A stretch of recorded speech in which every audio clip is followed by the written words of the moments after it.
Good morning प्यारे बच्चों। आज हम लोग कक्षा 9 के भौतिक विज्ञान पार्ट के गति चैप्टर में त्वरण, त्वरण की संकल्पना, मंदन और गति के ग्राफीय निरूपण के बारे में चर्चा करेंगे।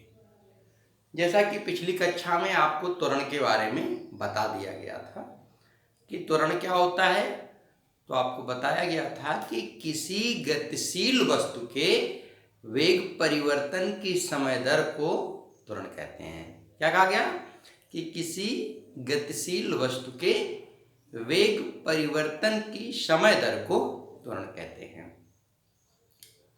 तो उसको थोड़ा सा अगर आप चाहें तो गणितीय रूप में कैसे निरूपित किया जाता है उसको जरा सा स्पष्ट कर लीजिए कि त्वरण आपको पढ़ाया गया कि त्वरण क्या चीज होता है। एक्सेलरेशन त्वरण होता है कि गतिशील वस्तु के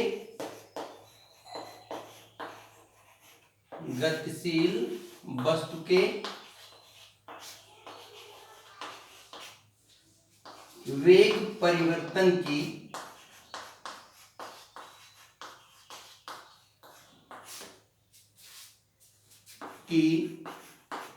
समय दर को त्वरण कहते हैं।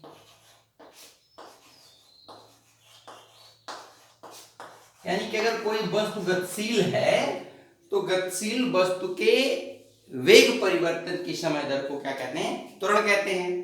इसको स्मॉल ए से दिखाते हैं, या एक सदिश राशि से कल बताया गया था। अगर इसको गणितीय रूप में निकालना हो तो a इज इक्वल टू होता है v बाई टी। यानी अगर वेग परिवर्तन की समय दर कहनी है तो ऐसा भी लिखा जा सकता है a is equal to delta v by delta T. यानी कि एकांक समय में जो वेग परिवर्तन होता है उसी को हम क्या कहते हैं, त्वरण कहते हैं। अब एक शब्द आता है मंदन। क्या शब्द आता है, मंदन। तो मंदन क्या चीज होता है। त्वरण आप समझ गए कि त्वरण क्या होता है कि किसी गतिशील वस्तु के वेग परिवर्तन की समय दर को त्वरण कहते हैं। अब यहीं पर एक बात आ जाए, मंदन।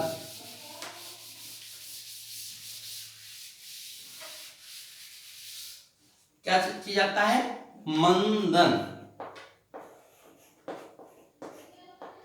मंदन का मतलब क्या होता है। जैसे मान लीजिए कि आप साइकिल चलाते हुए जा रहे थे, रास्ते में आपको क्या हुआ कि पानी, कीचड़ या बालू मिल गया, तो आपके साइकिल की स्पीड एकाएक घटती चली जाएगी। एक समय ऐसा भी आ सकता है कि जब आपकी साइकिल बिल्कुल स्थिर हो जाए, या आप गाड़ी चला रहे थे तब तक सामने कुछ दिखाई पड़ा तो आपने ब्रेक लगाया, तो ब्रेक लगाने के बाद गाड़ी स्पीड से कम होते होते अंत में जाकर के रुक जाती है। तो जब जो वेग परिवर्तन की दर हो वह ऋणात्मक होता है, यानी कि विपरीत दिशा में होता है, तो उस वेग परिवर्तन की दर को हम क्या कहते हैं, मंदन कहते हैं। तो क्या है कि यदि वेग परिवर्तन की दर ऋणात्मक हो, यानी कि उल्टा लग रहा हो, ऋणात्मक हो, तो इसे मंदन कहते हैं। यानी कि अगर आपका वेग परिवर्तन जो है वह आपके वेग के विपरीत दिशा में कार्य कर रहा है, वेग परिवर्तन की दर, तो जब वेग परिवर्तन की दर वेग के विपरीत दिशा में कार्य करता है तो उसे हम क्या कहते हैं, मंदन कहते हैं। तो वेग परिवर्तन की ऋणात्मक दर को ही हम क्या कहते हैं, मंदन कहते हैं। अब अगला टॉपिक आपका आता है कि गति का ग्राफीय निरूपण। ध्यान दीजिएगा, यहां से थोड़ी सी टेक्निकल चीजें आ गई हैं कि गति का ग्राफीय निरूपण। गति का ग्राफीय निरूपण। अब शब्द आता है ग्राफ, क्या चीज होता है? आपको कक्षा 6, 7, 8 में पढ़ाया गया होगा कि ऐसे पूरे पन्ने पर ऐसे लाइनिंग बनी हुई होती है, समान दूरियों पर ऐसे रेखाएं खींची हुई होती हैं परपेंडिकुलर, और ऐसे ही समान दूरियों पर क्षैतिज रेखाएं भी बनी हुई होती हैं ऐसे। इस पर आप लोगों ने तमाम वक्र और त्वरण, पाई चार्ट आदि चीजों को बनाया होगा। इसको हम क्या कहते हैं? ग्राफ कहते हैं। चित्र याद होगा आपको, ऐसी चीज आपको मिली होगी। ग्राफ की कॉपी पर आप लोगों ने पाई चार्ट बनाया होगा, तमाम चीजें, गणितीय संकल्पनाओं को आपने ऐसे दर्शाया होगा। तो इसको हम क्या कहते हैं? ग्राफ कहते हैं, ग्राफ पेपर कहते हैं। अब क्या होता है कि अगर हम गतियों को, विभिन्न प्रकार की गतियों को ग्राफ पर बनाएं, अगर ग्राफ पर हम प्लॉट करने की प्रक्रिया अपनाएं, तो विभिन्न प्रकार की गतियों को ग्राफ पर प्लॉट करना ही गति का ग्राफी निरूपण कहलाता है। यानी कि गति का ग्राफी निरूपण क्या चीज है कि विभिन्न प्रकार की गतियों को समय के साथ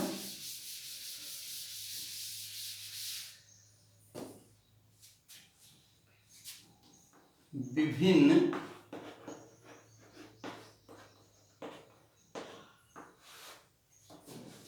प्रकार के गतियों को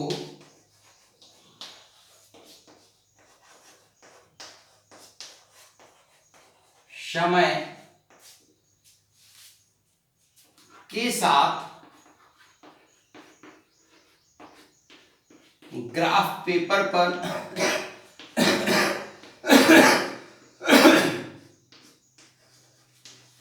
दर्शाना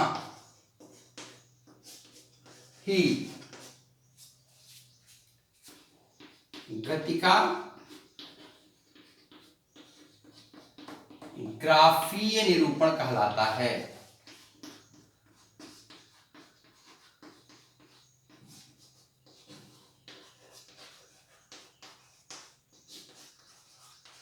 क्या मतलब है कि अगर हम विभिन्न गतियों को, विभिन्न वेगों को, विभिन्न स्थान परिवर्तनों को ग्राफ पेपर पर समय के परिप्रेक्ष्य में दर्शाएं, तो यह गति का ग्राफी निरूपण कहलाता है।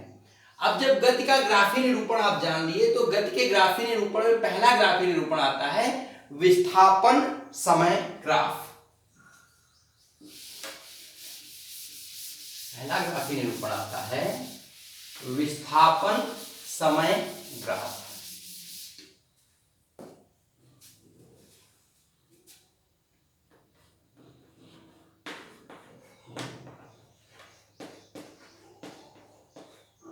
विस्थापन समय ग्राफ। अभी विस्थापन समय ग्राफ क्या होता है? एक चीज ध्यान रखिएगा कि जब भी ग्राफी निरूपण किया जाता है तो दो एक्सिस, आपको तो पता ही है कि दो एक्सिस होते हैं, एक्स एक्सिस और वाई एक्सिस। तो समय को हमेशा हम एक्स एक्सिस पर दर्शाते हैं, इधर हम समय को दर्शाते हैं, समय। इस दिशा में हम क्या दर्शाएंगे? क्योंकि विस्थापन के साथ दर्शा रहे हैं, इसलिए इधर हम दिखाएंगे विस्थापन। अब समय को इधर दिखाया सेकेंड में, इधर विस्थापन को दिखाया मीटर में। अब क्या होगा? यहां पर चिन्ह बना लेंगे,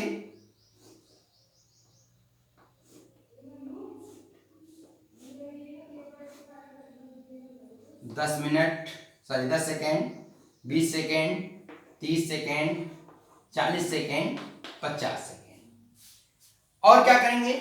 इधर विस्थापन को मीटर में बनाएंगे, 10 मीटर, 20 मीटर, 30 मीटर, ऐसे बनाते चले जाएंगे। अब हम किसी गतिशील वस्तु के गति को का ग्राफी निरूपण कर रहे हैं। तो जब गति का ग्राफी निरूपण कर रहे हैं तो क्या हो रहा है कि कोई गतिशील वस्तु जब t बराबर 0 है, शून्य समय है, तो वह मूल बिंदु पर है, लेकिन t बराबर 20 पर वो 30 मीटर की दूरी तय कर लेती है। तो ये आपका 30 मीटर हो गया, समय 20 सेकेंड हो गया, यहां से ये गति करके यहां तक चली गई। तो आप ग्राफ को ऐसे खींच देंगे, ये स्थिति बनी। फिर क्या हुआ कि ये 20 से t बराबर 20 से ऐसे यहां से डॉटेड लाइन डाल दो, ये डॉटेड लाइन हो गई। 20 to 40 ये स्थिर बनी रही, इसने कोई आगे गति नहीं की, यहां तक आ गई। और 40 से ये 50 के बीच में वापस अपने मूल बिंदु पर चली जाती है। ये देखिए अब क्या हुआ कि इसमें क्या है, समय x अक्ष पर दर्शाया गया है और विस्थापन जो है वो y अक्ष पर दर्शाया गया है। ये विस्थापन समय ग्राफ है। अब अगर इसका अध्ययन किया जाना हो और कहा जाए कि 0 से 20 सेकेंड के दौरान इसकी गति का अध्ययन, इसका वेग बताइए, क्या करना है कि 0 से 20 सेकेंड के बीच पिंड का वेग, तो क्या हो जाएगा, हम जानते हैं कि वेग बराबर होता है, वेग बराबर विस्थापन और बटा समय। विस्थापन बटा समय बराबर क्या हो गया, अंतिम स्थिति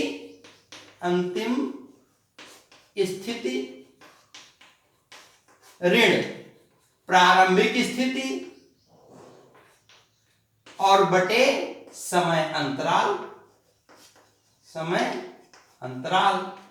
ये बराबर क्या हो गया, देखो अंतिम स्थिति में ये कहां पहुंच गया है 30 मीटर, तो क्या करेंगे इसको 30 मीटर ऋण प्रारंभिक स्थिति में ये कहां था 0 मीटर बटे 0 अपान, देखो यहां पहुंच गया है 20 सेकेंड, तो अंतिम समय 20 सेकेंड ऋण प्रारंभिक समय 0 बराबर क्या हो गया 30 बटे 20, काट दीजिए, यानी कि 3 बटे 2 बराबर 1.5 मीटर प्रति सेकेंड। यानी कि अगर ये देखा जाए कि ये जो विस्थापन समय ग्राफ है, इस विस्थापन समय ग्राफ में वस्तु 0 से 20 सेकेंड में किस वेग से चल रही है, तो 0 से 20 सेकेंड में ये वस्तु 1.5 मीटर प्रति सेकेंड के वेग से चल रही है। इसके लिए हमने क्या किया कि इसकी अंतिम स्थिति से इसकी प्रारंभिक स्थिति को घटा दिया, ये विस्थापन प्राप्त हो गया, और इसके पहुंचे हुए समय से इसके प्रारंभिक समय को घटा दिया, तो ये समय अंतराल हो गया, और विस्थापन बटा समय अंतराल बराबर वेग हो गया। अब कोई कहे, मान लो ये O है, ये A है, ये B है, ये C है। अब कोई कहे कि A से B के बीच वस्तु का वेग ज्ञात कीजिए, तो A से B के बीच वस्तु का वेग ज्ञात करने के लिए हम क्या करेंगे, देखिए अगला टॉपिक हम क्या कर रहे हैं कि A से B के बीच का वेग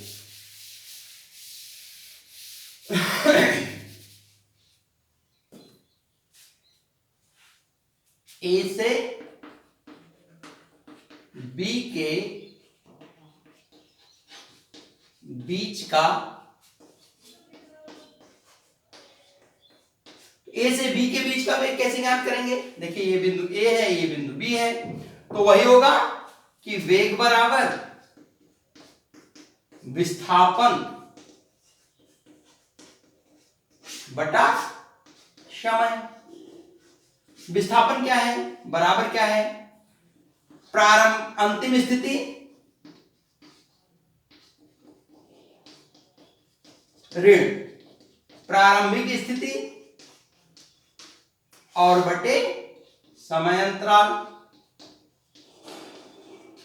तो क्या हो गया, देखो अंतिम स्थिति B पर है, B माने 30 मीटर, ये बराबर हो गया 30 मीटर, ऋण प्रारंभिक स्थिति A पर है, ये भी क्या हो गया 30 बटे, अब देखना यहां पर 40 सेकेंड है, ऐसे डॉटेड लाइन से ले आओ, ये हो गया 40 सेकेंड ऋण प्रारंभिक पे कहा था 20 सेकेंड, तो ऋण 20 सेकेंड बराबर क्या हो गया 0/20 बराबर 0, यानी कि 20 से 40 सेकेंड के बीच ये वस्तु कोई गति नहीं कर रही है, ये विरामावस्था में बनी हुई है।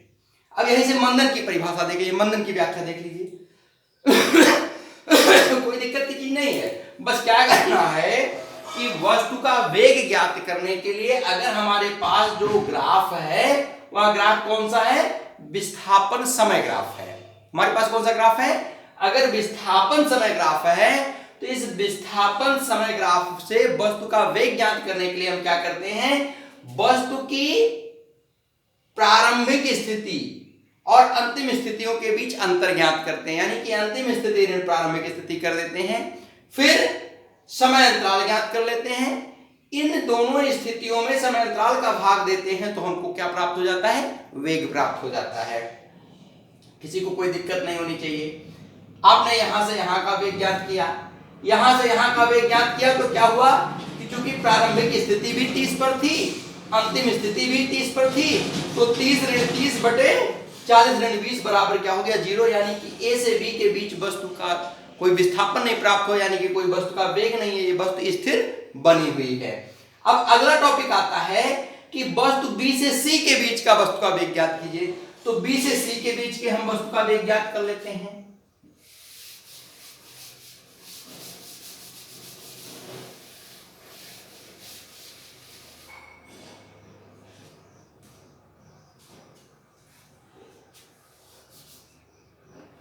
बी से सी के बीच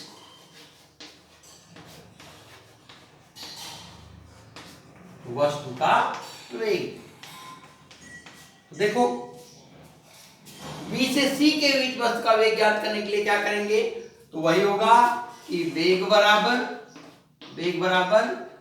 विस्थापन और बटा समय बराबर हो गया अंतिम स्थिति ऋण प्रारंभिक स्थिति और बटा समय अंतराल बराबर क्या हो गया प्रारंभिक अंतिम स्थिति। देखो अंतिम स्थिति कहां सी पर पहुंचा हुआ है, तो सी माने क्या हो गया 0 विस्थापन हो गया, तो ये हो गया 0 ऋण कहां पर था, बी पर 30 पर था, तो ऋण 30 बटे समय अंतराल देखो क्या है 50 ऋण 40, तो 50 ऋण 40 बराबर क्या हो गया ऋण 30 बटे 10 बराबर क्या हो गया ऋण 3 मीटर प्रति सेकेंड। अब आप कहोगे कि ये ऋण 3 मीटर प्रति सेकेंड क्या आ गया, तो ऋण 3 मीटर जो प्रति सेकेंड है इसका वेग वह ये बता रहा है कि इसके बीच इसमें मंदन लग रहा था और ये अपने मूल बिंदु की ओर वापस आ रही थी, तो मंदन लगने के कारण जो वेग था वह क्या हो गया ऋणात्मक हो गया, तो ऋणात्मक होने के नाते यह अपने मूल बिंदु की तरफ वापस चली आई। इस प्रकार से अगर किसी भी वस्तु का हमारे पास समय और विस्थापन ग्राफ प्राप्त हो, क्या प्राप्त हो समय विस्थापन ग्राफ प्राप्त हो, तो समय विस्थापन ग्राफ की सहायता से वस्तु का विभिन्न स्थितियों पर हम क्या करेंगे वेग ज्ञात कर सकते हैं। एक काम हो गया। ऐसे ही अगला जो ग्राफ होता है वह समय वेग ग्राफ होता है।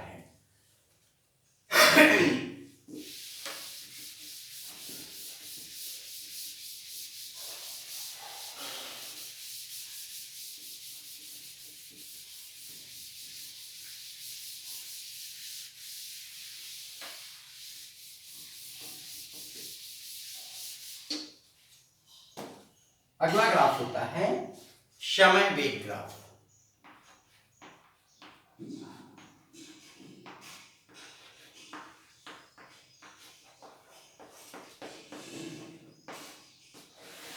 समय वेग ग्राफ क्या चीज होता है। अब अगर हम ग्राफी निरूपण इस प्रकार करें कि x अक्ष पर समय और y अक्ष पर वस्तु के वेग को दर्शाएं, क्या है कि समय वेग ग्राफ क्या होता है कि अगर हम ग्राफी निरूपण इस प्रकार करें कि x अक्ष पर समय और y अक्ष पर क्या करें, वेग को दर्शाएं, तो ऐसे वेग ग्राफ को हम समय वेग ग्राफ कहते हैं। ध्यान दीजिए, ये हो गया y अक्ष, ये हो गया x अक्ष, ये हो गया वर्जिन 0। इधर हम दर्शाएंगे समय को और दर्शाएंगे सेकेंड में।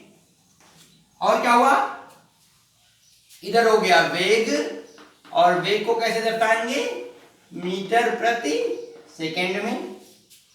अब क्या करेंगे, टाइमिंग यहां रख दें, 10 second, 20 second, 30 second, 40 second, 50 second. आपको यहाँ 50 पे आके आप रुक जाते हो, नहीं ऐसी बात नहीं है, जगह होती तो और भी आगे बढ़ते, लेकिन जो हमारा जगह है वो 50 सेकेंड तक ही जा रहा है। इधर क्या किया, 10 मीटर प्रति सेकेंड, 20 मीटर प्रति सेकेंड, 30 मीटर प्रति सेकेंड, 40 मीटर प्रति सेकेंड। अब देखिए, समय वेग ग्राफ जो होता है वह दो प्रकार का होता है। एक होता है कि अगर कोई वस्तु एक समान चाल से चल रही हो, कैसे, एक समान चाल से,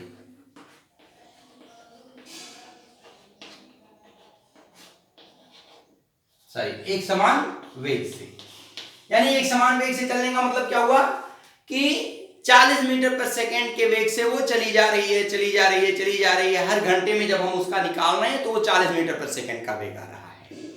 तो जब ऐसे किसी वस्तु का हम ग्राफ निकालेंगे या ग्राफ खींचेंगे, तो अगर वो स्थिर चाल से चल रही है तो मान लीजिए 40 मीटर प्रति सेकेंड के वेग से चल रही है, तो क्या करेंगे कि ये 40 मीटर प्रति सेकेंड के वेग का जो दिशा है, यहां से ऐसे एक सीधी रेखा खींच लेंगे। तो जब रेखा समय अक्ष के समानांतर हो, क्या हो कि रेखा समय अक्ष के समानांतर हो, तो वह कैसे वेग को दिखाती है, एक समान वेग को। और समय वेग ग्राफ यही है जो हम इसको खींच रहे हैं, यही समय वेग ग्राफ है। और ये क्या कर रही है, एक समान वेग से गतिशील किसी वस्तु के वेग को दर्शा रही है।